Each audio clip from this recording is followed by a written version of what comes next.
laying the dude disguised as another dude. Strength and honor, strength and honor, strength and honor. Why so serious? I could crush you like a worm. At my signal, unleash hell. Do or do not. There is no try. Welcome to the Live Tactical Podcast number 21. 21.2?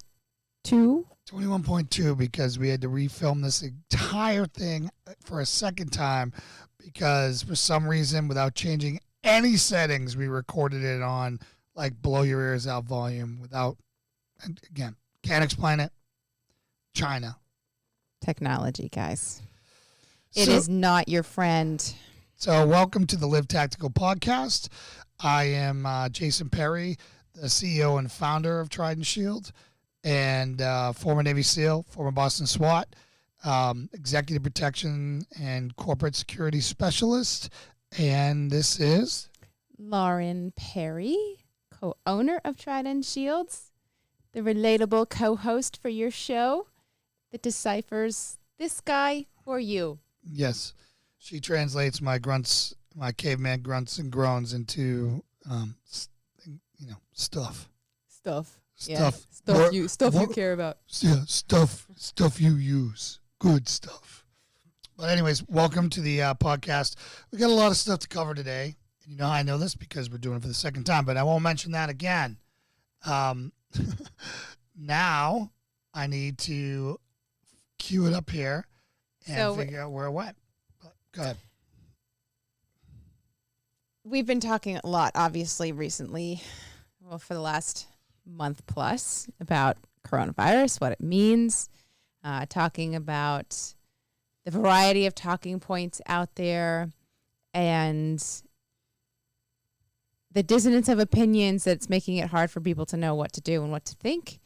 But at the same time, especially recently, there's been more and more reports about people who have different opinions out there, professionals, medical professionals who have opinions, putting out content that's been removed by Facebook or YouTube. And that's a slippery slope that we started discussing on censorship. And, that's the same thing that we get mad at China about and how they handled the beginning of the outbreak there in censoring the whistleblower doctor in China. Yet now here we find ourselves in the same situation, and it came home to us yesterday in the form of Facebook, and that's that kind of got blood boiling a little bit, and certainly the step back to say let's look at this a little bit more, and then there's been also some pretty damning articles that have come out about Fauci and others. They just make nothing's conclusive.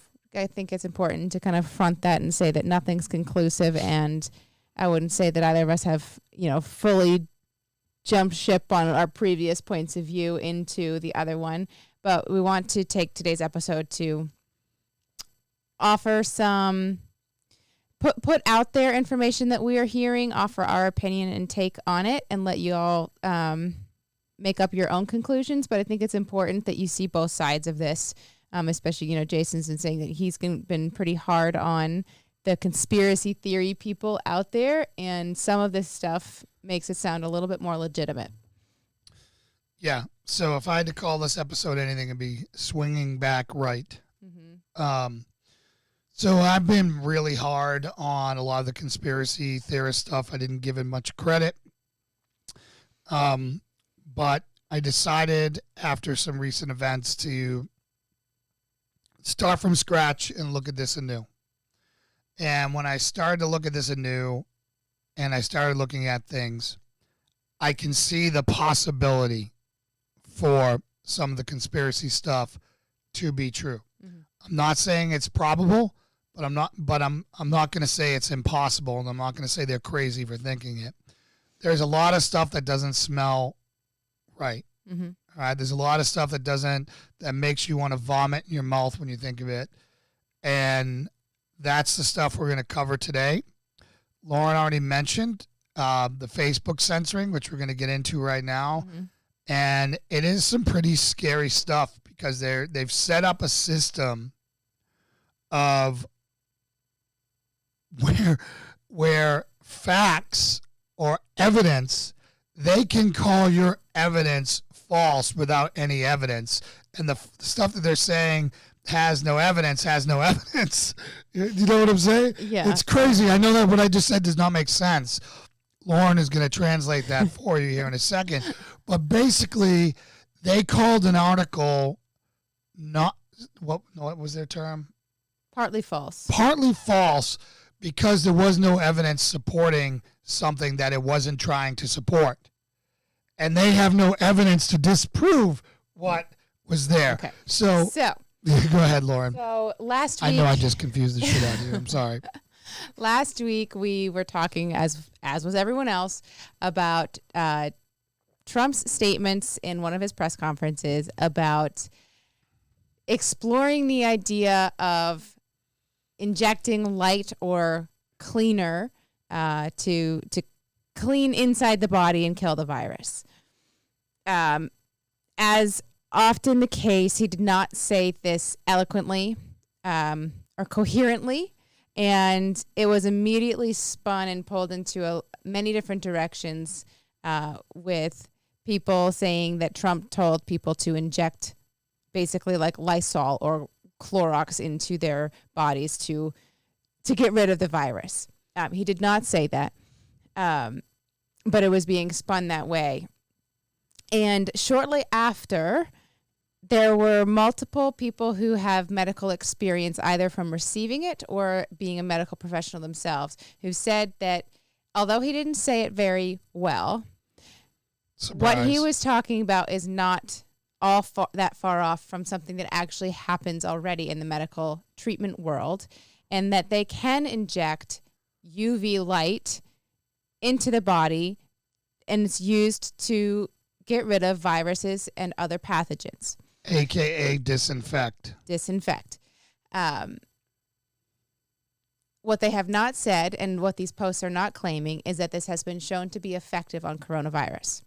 And so there was one post that we shared to our page that explained this, and that it's worked in the past on other things. It doesn't mention coronavirus in the slightest. It just says Not that once. it just says that back off the hate on Trump. He didn't say the injecting Clorox thing, and what he's saying is actually not that far-fetched. So we shared that, and I got a warning or a little notification yesterday on our Facebook page saying that we had a post that had been marked as partly false. And I'm just going to pull it up here, what this warning said. And so Facebook's very reliable, I'm sure trustworthy third-party fact checkers, which I'm sure we can all trust fully. Not really. We don't know if someone reported our posts, or maybe they were tracking anyone who shared this particular post that caught their attention and then went and marked their pages. So we don't know that part. But this warning to us said, Trident Shield shared information that's been reviewed by Lead Stories. And so they're calling Lead Stories a news source that is a third-party fact checker that they apparently trust. Non-biased, my ass. We've added a notice to the post so others can see that it's partly false. So now if you find that post on our page, it's grayed out and it says on it, this is partly false. And then underneath it, it puts their fact-checked article that provides the real story. So this is their warning continued to say, to fight false news, Facebook reduces the distribution of misleading content while also showing additional reporting on the same topic. Pages and websites that repeatedly publish or share misleading content will see their overall distribution reduced, their ability to monetize and advertise removed, and their ability to register as a news page removed. So for companies like us that rely on our content being spread, that's pretty significant. So continue on to say, people will also be able to see if a page has a history of sharing false news. Deleting the misleading content won't affect these outcomes. We misled, guys. So the story that they put up was from Lead Stories, and this is what they put out in rebuttal to the post that we shared. And it said, fact check. No proof ultraviolet radiation eliminates coronavirus from the body. Again, the post that we shared did not mention coronavirus once. It was just going to support President Trump and what he was trying to articulate. And this article begins, does exposure of blood to ultraviolet light rid the body of coronavirus? No, there is no evidence that it does. The fact that ultraviolet light has been shown to kill the virus on surfaces does not mean that it does the same thing in people. And so then it goes on to, it puts out the text of the post that we shared, and then it continues to attempt to kind of rebut it or expand on it. But again, it's the fact that they are trying to connect dots that weren't there, and then doing the same thing of that there's no evidence that it, they're saying no evidence that it does, but there's also no evidence that it doesn't. So to say that what we put out is partly false when they can't verify that one way or the other, by the same is standard, such a stretch. Yeah, by their standard, the same thing is theirs is partly false, right? By the same exact standard. Yeah. By their same logic, they are, half false or whatever their term is. Partly false. Partly false. Because they can't prove that it doesn't. Yes. So that got the ire up a little bit. How dare they censor us? Well, it's not even that. It's for the standards on which they are censoring. Well, they threatened to kill our reach on something we weren't even saying. Mm-hmm. Like, there's no way anybody could watch that, see our post, and connect those dots. Yeah. Well, and again, it wasn't our post. We were sharing something that someone else who had some understanding of this procedure, what they shared, with no mention of coronavirus. But God forbid it defended President Trump. Right. And what he was trying to articulate. So if anything out there might make him not look like a complete weirdo telling you to shoot, inject Clorox into your veins, or to I don't know, put a light bulb inside your veins. My guess is here because it talks about CNN, MSNBC, you're the ones who are going to get people hurt. The president not once said to inject yourself with disinfectant, i.e. bleach, pine sol, etc. Stop watching this fake news media, everyone. Go watch Fox News, Tucker Carlson, and Sean Hannity. Why do you think that Facebook is trying to shut down this post? Yeah, exactly. It just shows you, if you think you can trust any of these tech monsters, you can't. They want to control you, and this is the first time, legitimately, where, I haven't dove into everything that they've censored, if they've ever censored us on anything in the past, which I don't recall. I don't recall seeing this particular message. I think we've had posts removed. I think we shared a post that might have improved, whatever. But now I know that that's total crap, because that post was 100% accurate, and they're calling it, partly false. Well, again, let me step back. Being that we're not medical people, we can't guarantee that how it was articulated that procedure work is 100% accurate. But the part that they are calling false was not even included in the post, the coronavirus connection. Right. So that's the main issue. Right. That we were talking about the NFL, and they said, how dare you talk about badminton? Exactly. That's how ridiculous badminton. It was. How dare you? Darn badminton. So this made me take a step back, and I said, all right, I'm going to dive back into things. I'm going to look at this, and, is there any truth to this New World Order? This whole thing was spun up to get Trump, not elected a second time. There's a big evil cabal out there that is just trying to tank the economy and, all to get Trump unelected and, shift power and wealth. Mm-hmm. So I started digging, and I started looking at some things. And there's a couple things I want to dive into.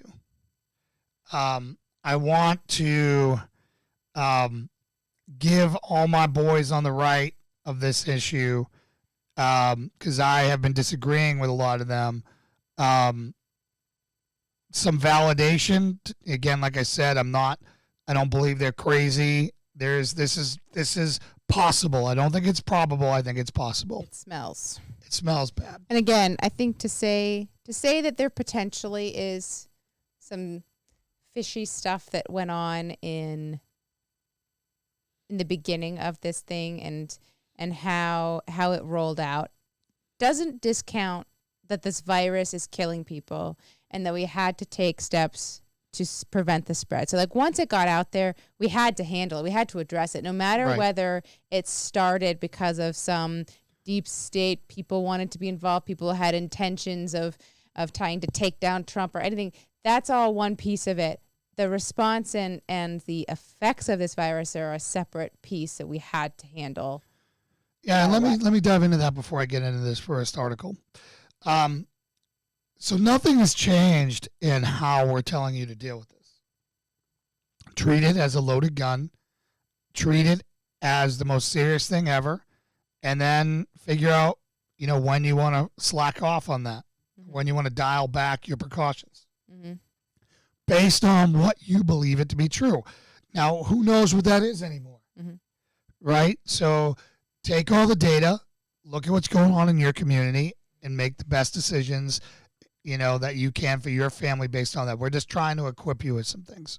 So one of the first things I wanted to dive into is last week, or maybe it was 2 weeks ago, there was a video making its way around of this Dr. Shiva, and a lot of my friends who are skeptics about the COVID-19 were using this guy because he's got the word doctor in his name, right? And he goes to MIT, and he sounds pretty... He came out with talking points that reinforced their preformed opinions about what was going on, and kind of really, really came strong at Dr. Fauci to make some connections on whether we should trust Fauci or not. Right. And that was a very reinforcing video for a lot of people, and this guy kind of put into words what they might have been thinking. So he quickly became their hero. So the article goes into how, Dr. Shiva's, got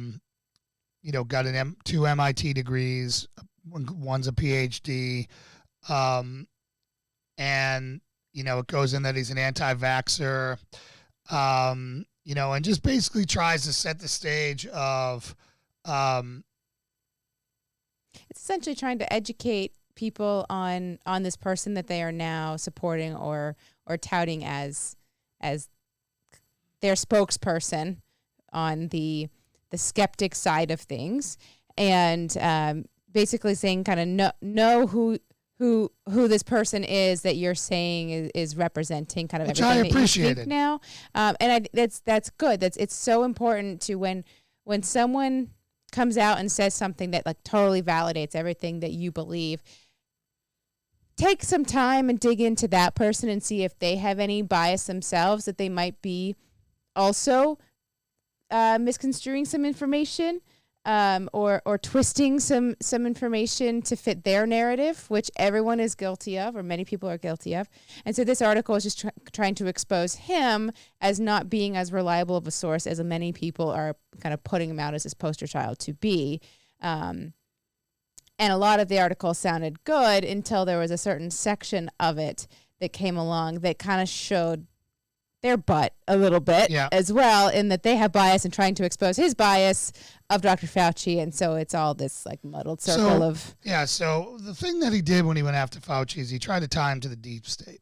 So here's a quote from Dr. Shiva. "You're talking about a guy who's embedded in the deep state," Dr. Shiva said, of Anthony Fauci, the director of the National Institute of Allergy and Infectious Disease and top-ranking member of the White House Coronavirus Task Force.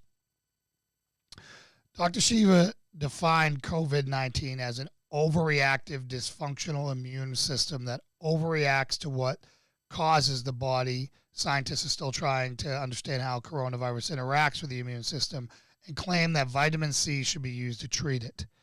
USA Today has rated this claim as false. So they're already like throwing stuff in there. So let's tackle that part first. Sure. So he's saying that we are treating this exactly the wrong way because it's the body's overreactive immune response basically killing itself, attacking itself, and that is what's going on.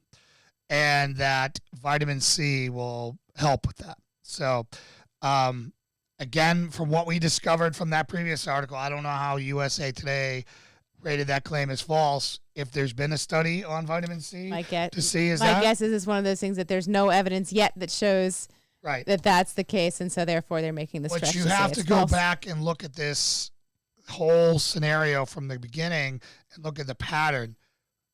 COVID-19 cannot be transmitted human to human. False. COVID-19 can't be aerosolized. Yeah, is not airborne. Transmitted through the air. Yeah. Masks don't work. Yeah, masks don't work. On and on and on and on and on. They've been wrong in every single one of them. There was no evidence to suggest this. They were going off of previous illnesses before that weren't COVID-19. So, who is USA Today to be the determining factor on whether that medical statement is true or false? Right. Now, I'm not saying that vitamin C works. I'm not saying that it works. Could it hurt? No, I take vitamin C. I take an awful lot of vitamin C anyways, right?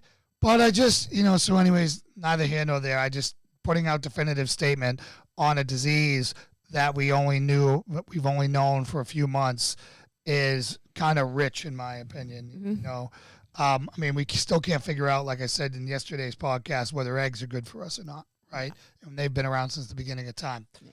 So, again, I don't know if that's what's happening with the overreactive. I've heard other doctors, debate that. Fine, let them debate and let them figure it out. So it says that Dr. Shiva has yet to back up what he has said with the scientific data, but he continues to amass an audience. So the other thing he tries to, again, he ties, Fauci into some pretty deep state entities, big pharma, vax situations or vax organizations. And then he even ties him to Elton John and, crimes against children and all these other different things, which smells of Epstein, Jeffrey Epstein to me, which I don't know is true or what. I don't know anything about Elton John. Yeah. I don't know anything about that. I'm not saying it's true. I'm not saying any of that. Well, and if it's true, that's awful. And that is a whole other issue. Right. But that's not relevant to his expertise on coronavirus. Right. So I think he threw that in there, I'm sure, to try to discredit Fauci or to kind of, that's an emotional response when you think of someone being a pedophile or being involved with that. But it's really not relevant to the claim on whether he's an expert on coronavirus or kind of his involvement in this, if this is some deep state operation. So again, they pulled in another doctor, Dr. Ravina Kular, and again, I don't mean to butcher her name, an infectious disease researcher, told BuzzFeed News that there is no data to support Dr. Shiva's claims that the coronavirus causes an overreaction in the immune system or vitamin C that could treat it. No evidence yet. That could mean that nobody has done that test yet. Exactly. All right. So again, I'm not saying it works. I'm just saying no evidence means that there's no evidence to disprove it yet either. Yeah. There's a vacuum around this data. All right. So then she goes in to kind of discredit Dr. Shiva some more. I think it shows you that people are just trying to find some kind of reason for this coronavirus, she says. Kular also says she respects Fauci and feels very lucky that he's leading the country coronavirus task force. He's a substantial infectious disease specialist who has been through this many times. And then they come in, they say, although Dr. Shiva is an MIT PhD in the inventor of email, possibly, Dr. Shiva is not a medical doctor. And in 2016, a judge ruled that doubting his claim to have invented email, which has next to little to do with nothing, but it just shows you a credibility factor.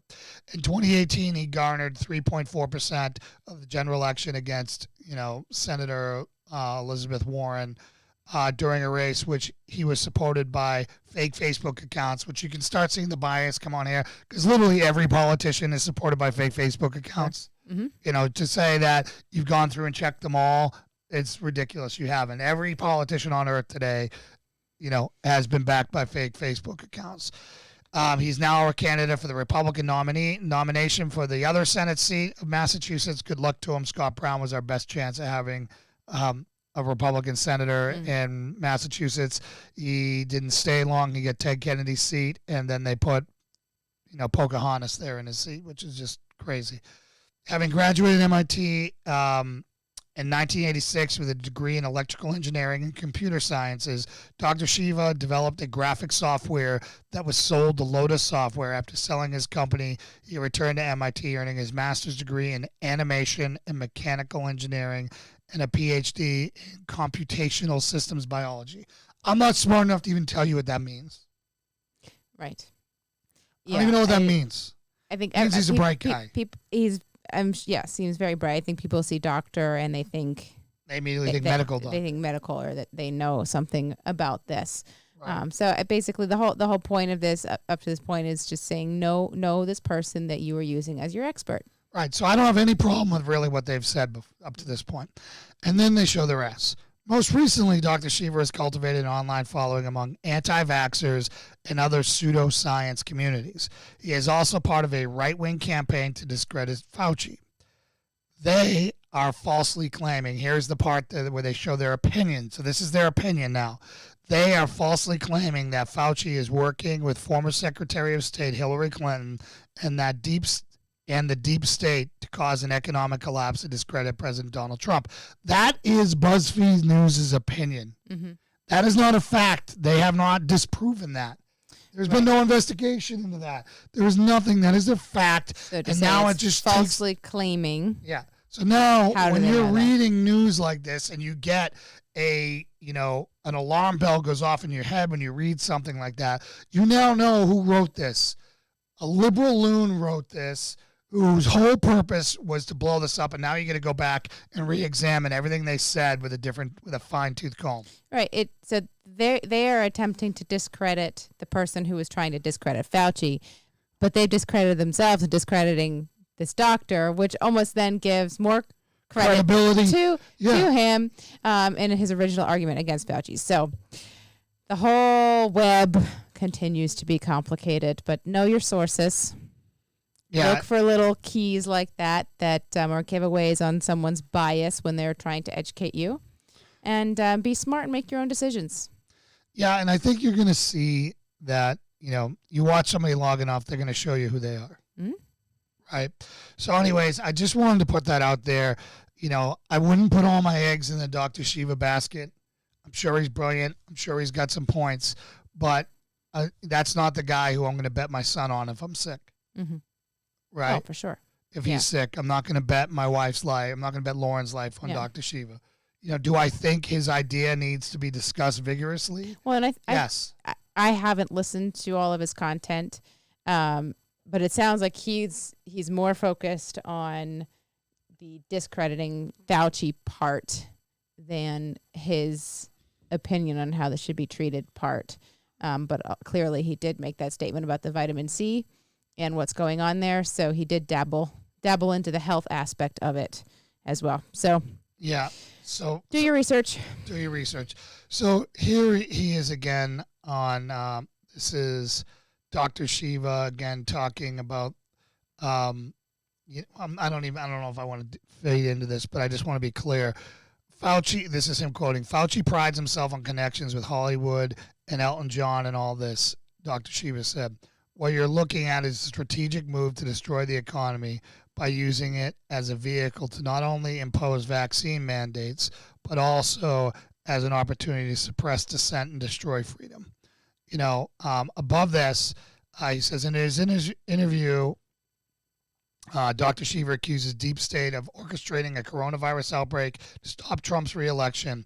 You have a political motive to the fact that the establishment elite did not want a guy like Donald Trump ever getting elected. He told the reporter, I think the Deep State's real effect was to hit Trump with the coronavirus. and in language extremely similar to what's been posted in popular 4chan threads over the last month, Dr. Shiva mentioned that Fauci knows singer Elton John. Anonymous 4chan users have posted dozens of threads about Fauci using a photo of the doctor and John to accuse Fauci of being part of the global child sex abuse ring and part of a global Jewish cabal. You know, Fauci has described himself as once being a Roman Catholic and now a humanist. You need way more than a picture and a relationship Yes. with a person who might have some issues like that, like Elton John is being what they're accusing him of there. Way more than a picture with him to say that he's part of it. Exactly. That's a stretch. Yep. And then it goes on to talk about Elton John. John was raised Anglican, but is famously opposed to organized religion. So whatever. You know, all I'm saying is that, you know, don't bet on Dr. Shiva, vet your sources. And, you know, but I do think all ideas need to be explored thoroughly, debated, and the best ideas rise to the top. Yeah. All right. All right, let's get into the next one. And this is the one where the hairs in the back of my neck started to stand up. Dr. Fauci backed controversial Wuhan lab with millions of US dollars for risky coronavirus research. Dr. Anthony Fauci is an advisor to President Donald Trump and something of an American folk hero for his steady, calm leadership during the pandemic crisis. At least one poll shows that Americans trust Fauci more than Trump on the coronavirus pandemic. Few scientists are portrayed, you know, on TV by Brad Pitt, I guess, on Ooh Saturday la night. la. Yeah, because that means something. Well, last year, the National Institute for Allergy and Infectious Disease, the organization led by Fauci, funded scientists at the Wuhan Institute of Virology and other institutions for work on the gain of functional research of bat coronaviruses.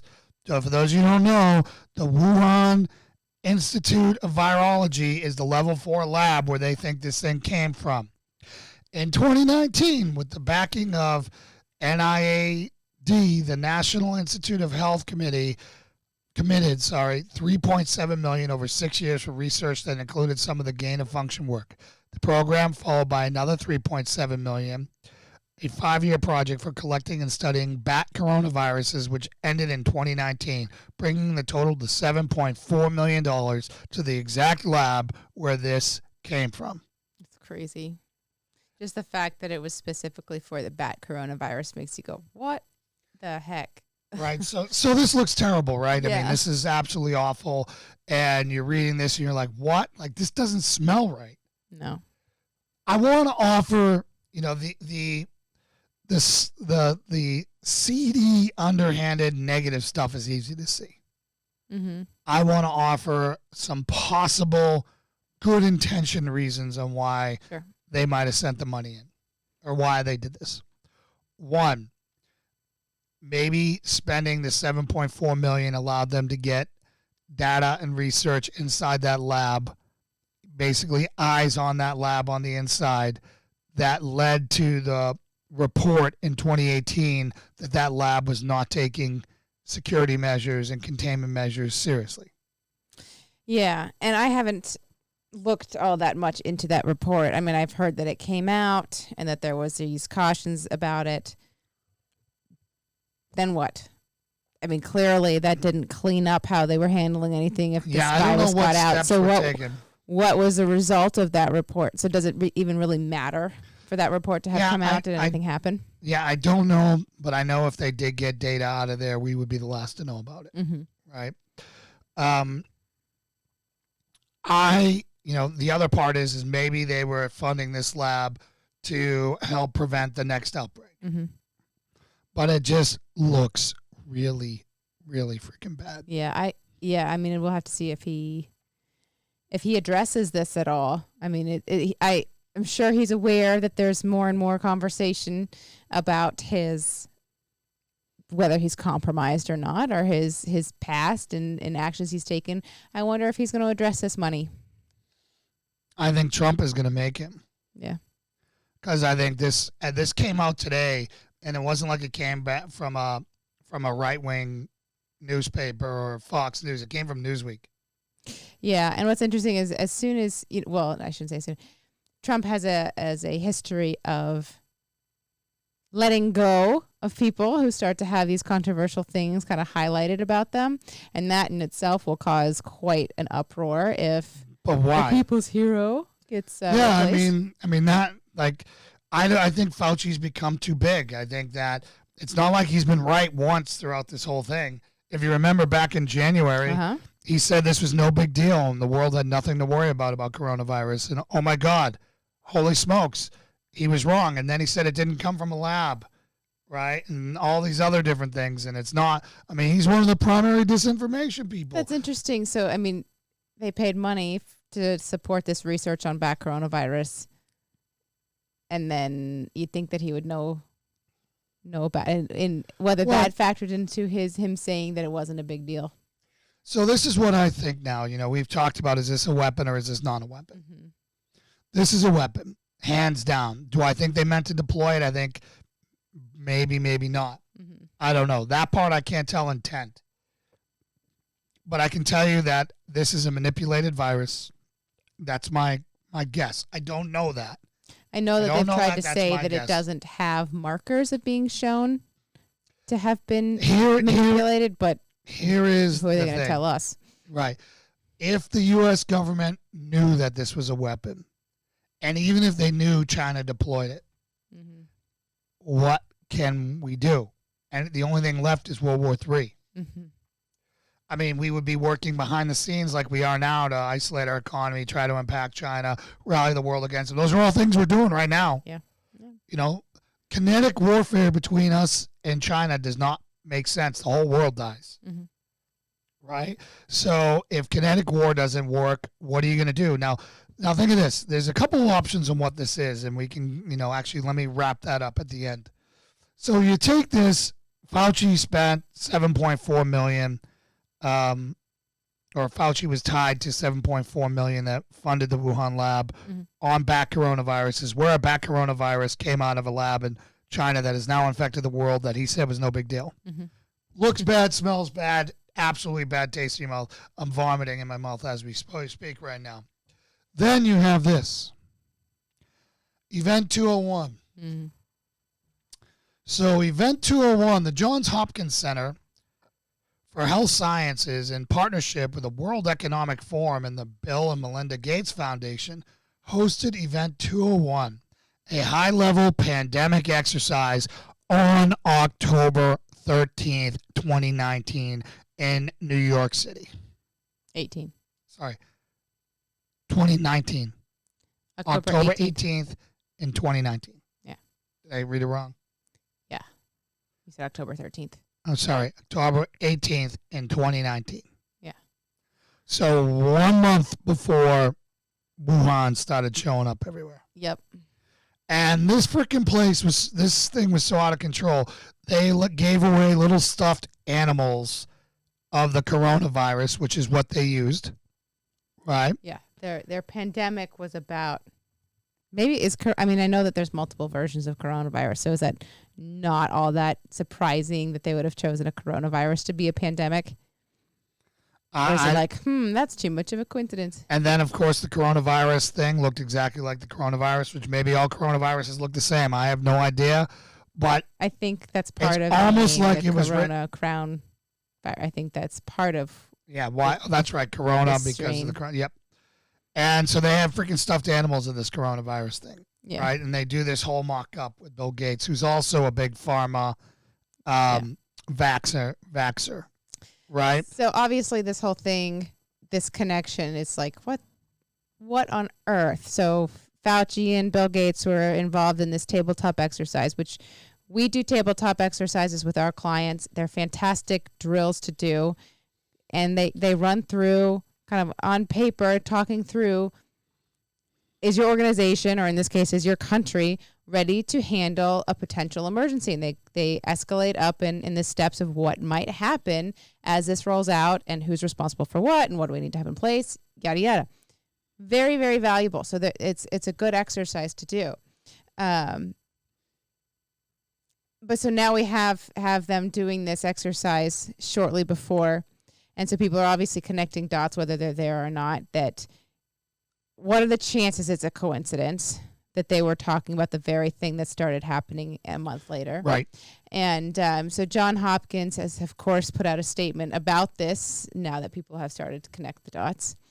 And where this article is that kind of exposes what this event 201, there's a link there that has their statement. And it says, in October 2019, the Johns Hopkins Center for Health Security hosted a pandemic tabletop exercise called Event 201 with partners, the World Economic Forum, and the Bill and Melinda Gates Foundation. Recently, the Center for Health Security has received questions about whether that pandemic exercise predicted the current novel coronavirus outbreak in China. To be clear, the Center for Health Security and partners did not make a prediction during our tabletop exercise. For the scenario, we modeled a fictional coronavirus pandemic, but we explicitly stated that it was not a prediction. Instead, the exercise served to highlight preparedness and response challenges that would likely arise in a very severe pandemic. We are not now predicting that the novel coronavirus 2019 outbreak will kill 65 million people.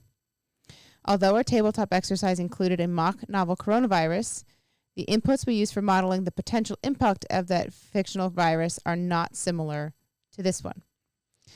I mean, it just looks terrible. Yeah, what do you do with that? I mean, the optics are so bad. And you can see why people would do that. So you can sit there and say, wow, we either got really lucky and they had this and maybe they learned something, but we still managed to botch the whole rollout of this because it's extremely complex and, maybe it wasn't exactly what they are. Or, holy smokes, they were talking about doing this then and they were stupid enough to name it a coronavirus and they were stupid enough to have stupid dolls and these things right before they did it. Or you're the Chinese, which I would say, if we're going to believe in big, super conspiracy theories, I would say that China's taken over big tech and they've gotten the big tech to flip on us, and that they are purposely doing stupid things like this so that we will tear each other apart between the skeptics and the believers and how serious the coronavirus is, and that literally it'll further split us so that we can't respond to whatever's next. Yeah. And so you asked a question earlier, kind of if they had this, the whole point of a tabletop is expose your weaknesses so that you can fix it and then be more prepared for the actual thing. So if they did this, and even if there was no connection to the actual event happening, how did they still act so unprepared for it? And why were they seemed caught off guard. They were spinning stories about it not being a big deal. And, all of the PPE stuff and everything about it. How are they so unprepared? And I mean, we tell our clients that just because you've exposed an issue does not mean that you're going to be able to fix it overnight. Right. So the fact that this did happen just a month plus after this tabletop exercise that they held, it's somewhat reasonable to think that they might not have had in place anything that they might have planned to fix from this exercise, but still, to the extent that it was downplayed just in statements and their advice to the country, you'd think that after having just talked through something like this, they would have had a little bit more warning bells going off on. Yeah. Well, maybe they did, and they were just totally dishonest with us, which is what they were the whole way through. Yeah. I mean, they must have known immediately when they heard there was a Wuhan virus. Somebody in that room had been there from the previous administration and said, oh, my God, we used all of our N95 masks, respirators, and all of our stuff for H1N1, and we never replenished one because I told them to, and no one did. Yeah, and I know that they were all trying to use, the current administration is trying to use that against the previous, and that there was no PPE because it was depleted and never replaced. But we're 3 years in, and I think at some point you can't pass the buck. You had time for someone, and I think that they did acknowledge that the supplies were low, and you still didn't choose to. I agree with you. I just think it's, I'm sorry. Yes, I agree with you. The buck stops with the leadership. But when you expend a resource, you're responsible for replenishing that resource. Sure. So if I use the last roll of toilet paper, is it my job to go get the next roll of toilet paper and put it in there, or tell you to go buy some or go buy some because I know it's gone? Right. Absolutely, it's my job. Yes. But if you're a jerk and you don't, and then... Well, that wasn't a life-threatening thing. And someone else comes along into the bathroom and says, oops, there's no toilet paper. It's now on them to fix the problem. You know, I mean, so, yes. What if no one noticed it? Let's say a fire extinguisher. Let's say our fire extinguisher didn't live on the counter. Let's say it lived, somewhere out of sight in a cabinet.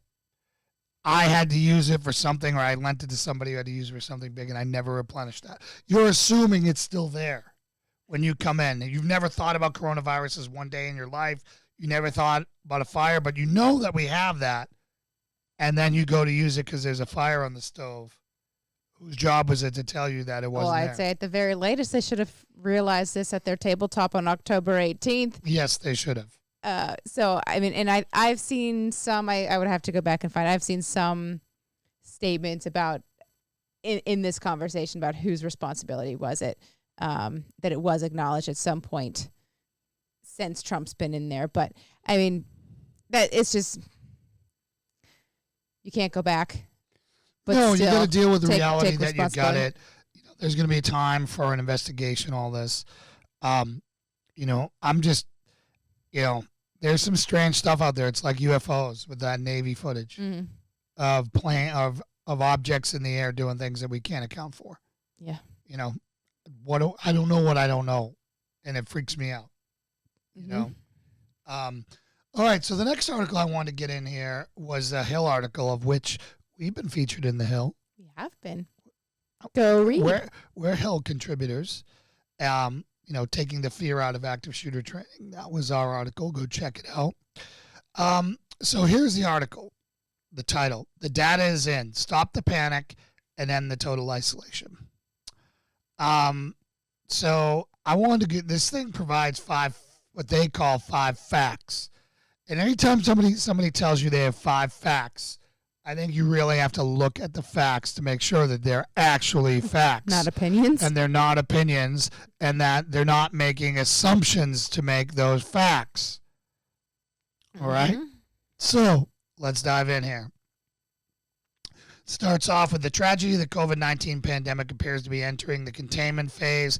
Tens of thousands of Americans have died, and Americans are now desperate for sensible policymakers who have the courage to ignore the panic and rely on the facts. Leaders must examine accumulated data to see what has actually happened, rather than keep emphasizing hypothetical projections. Combined with empirical evidence, with fundamental principles of biology established for decades, and even thoughtfully restore the country to function. So, fact 1. The overwhelming majority of people do not have any significant risk of dying from COVID-19. I will say that is true, right? The problem is we don't know, people don't know who is vulnerable to it. There is a percentage of the population, the old, the sick, the overweight, whatever. But now we just heard yesterday that smokers who are actively smoking aren't as susceptible. Seem to have a lower, just from a case report study out of France, but nicotine might prevent the virus from binding as effectively.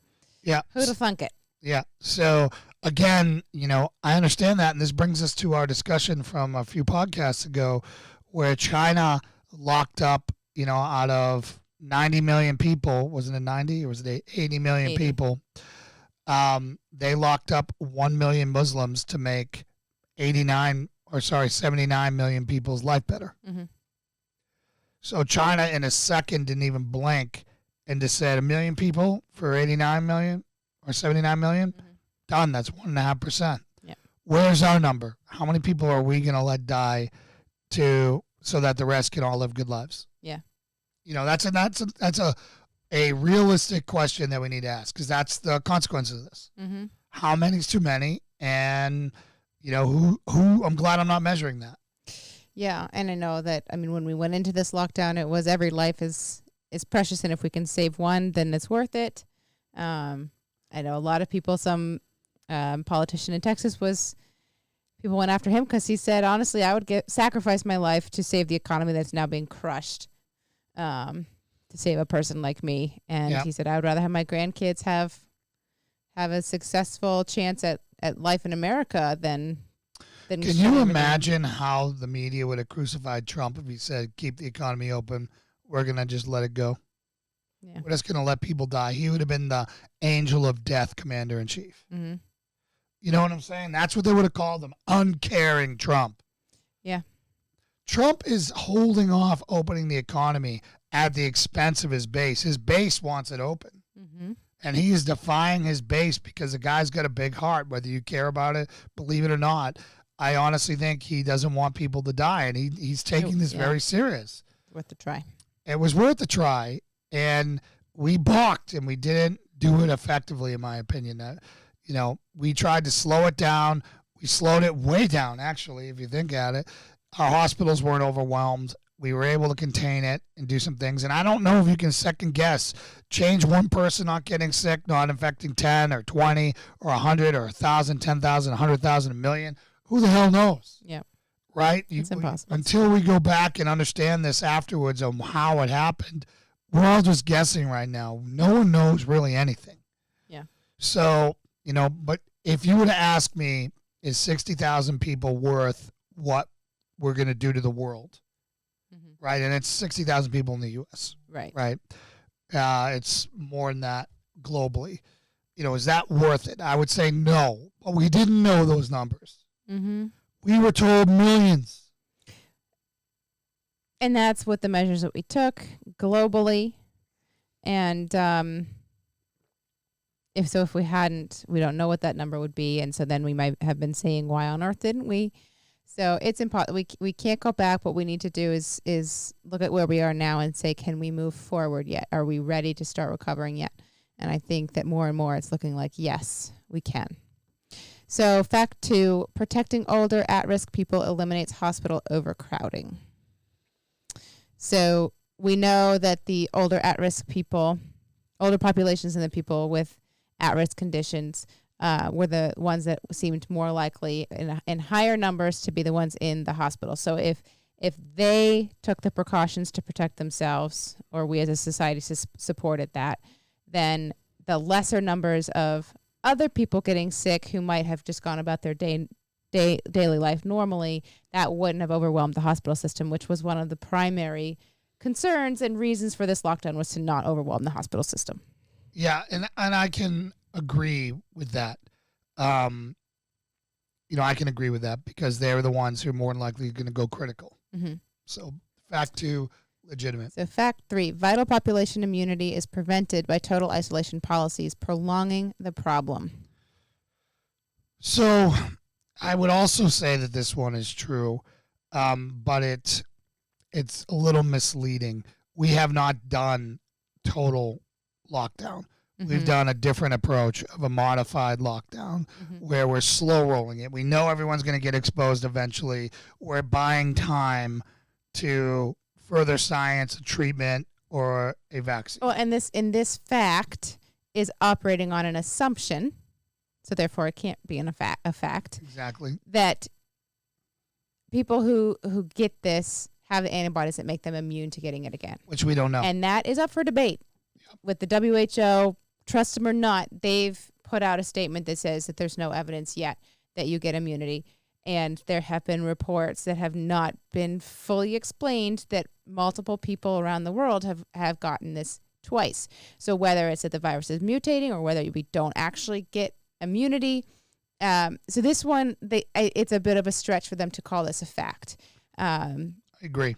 And again, as Jason said, we have not done total isolation because guess where people are going every week? The grocery store. So it's not like Trump came out and said, hey, in 2 weeks, no one can leave anywhere. There are no necessary businesses. There's no exposure is continuing. It's just slowed. It's mitigated. Yes. It's not eliminated. Right. We're not China. We're not padlocking people into their apartments so they die. Yeah. So fact 3, false. Stretch. Yes. Fact 4, people are dying because other medical care is not getting done due to hypothetical projections.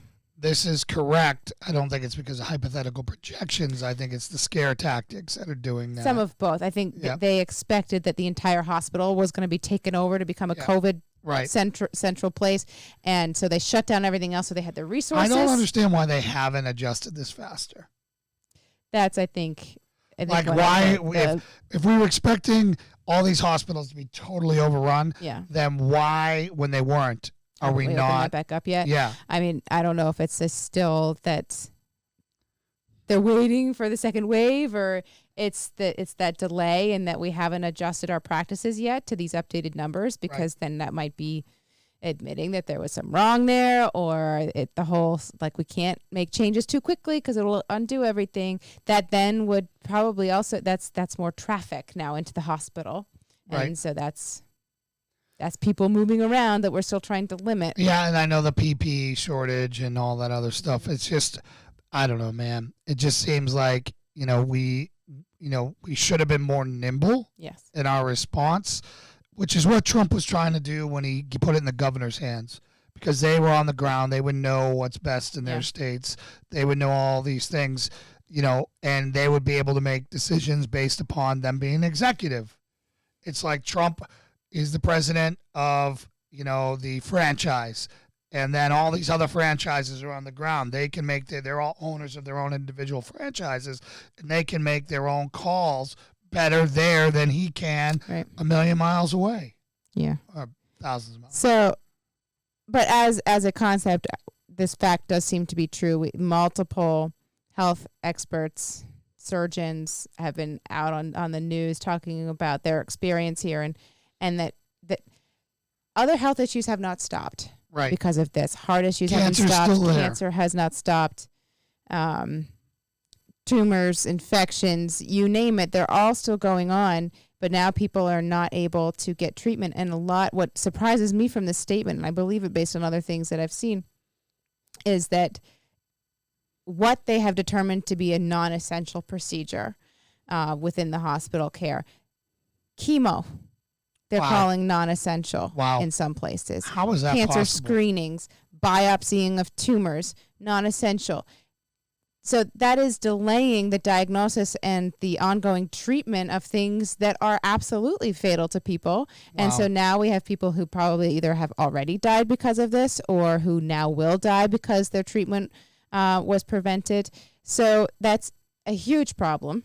Right. And is absolutely a reason that at least the hospital systems need to get up and running. And I think everyone was surprised because we saw this and we were like, influx to hospitals. But yet we were seeing, hospital workers being furloughed themselves. And we're like, what? But so it's like massive numbers of people who are involved in all of these non-essential components of healthcare. They've been furloughed also. And which people are crazy. Like, and that's something that we see the skeptics say, oh, there's no COVID-19. It's not a problem because it has laid off a bunch of, doctors. Well, like those doctors were hand surgeons. Yep.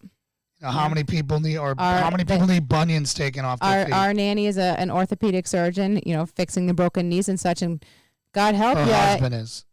Yeah, that's what I said. You said our nanny was. Our nanny's husband's. Yeah, sorry.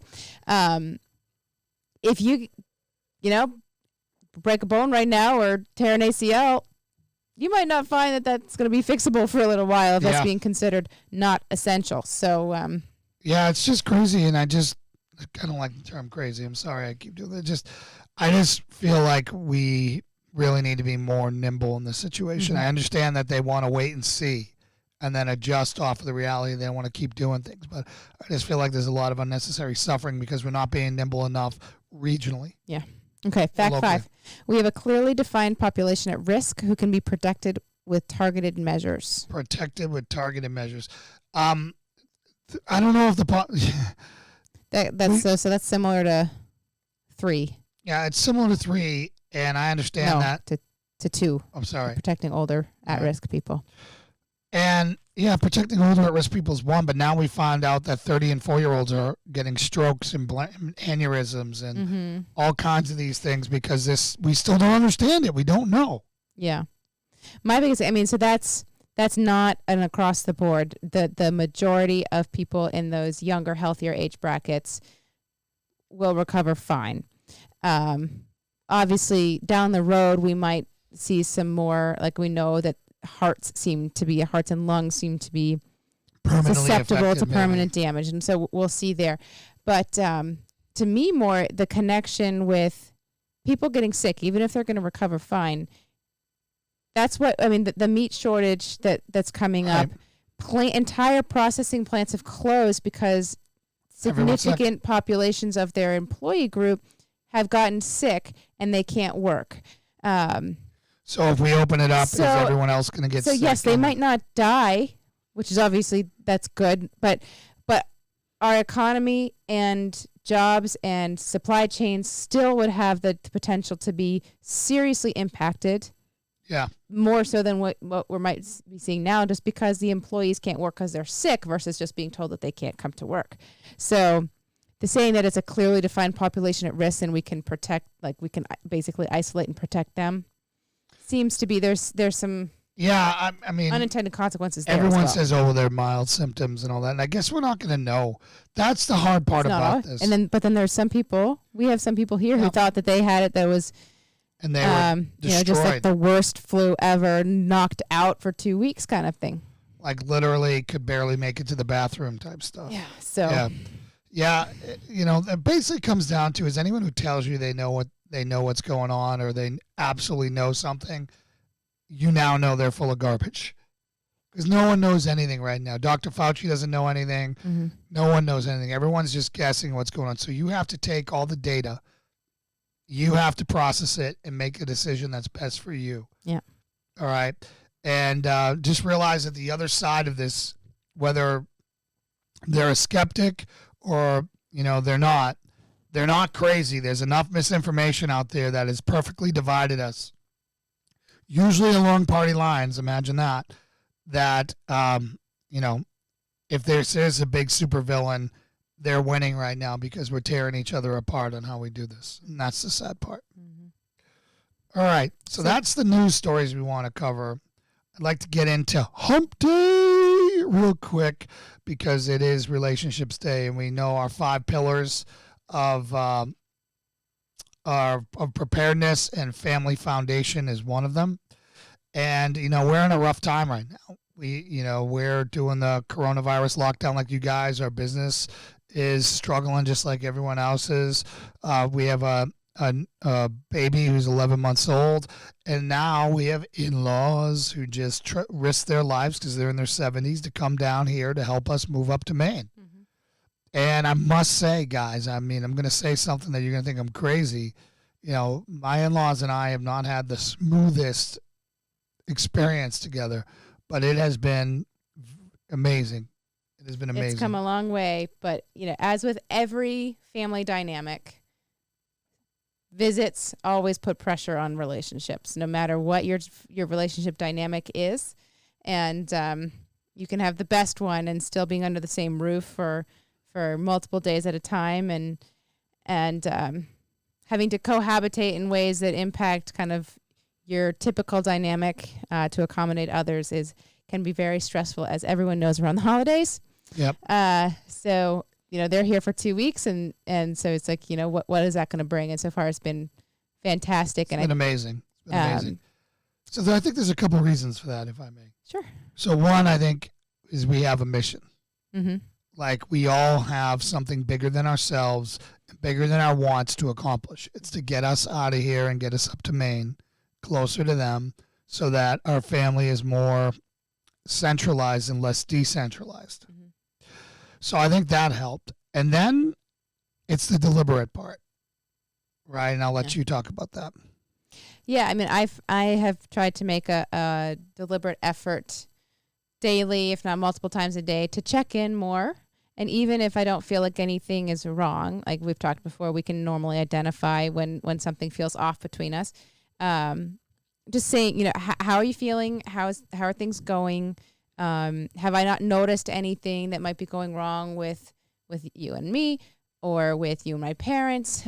Is there anything that we need to adjust on how we're doing anything, just to make sure that if there's anything starting under the surface, that it gets cut off right there, because it's harder to find the time to deal with things now and address things. So if they're not cut off when they're small and they're allowed to get bigger, we might not have the capacity or the time to really address it as it needs to.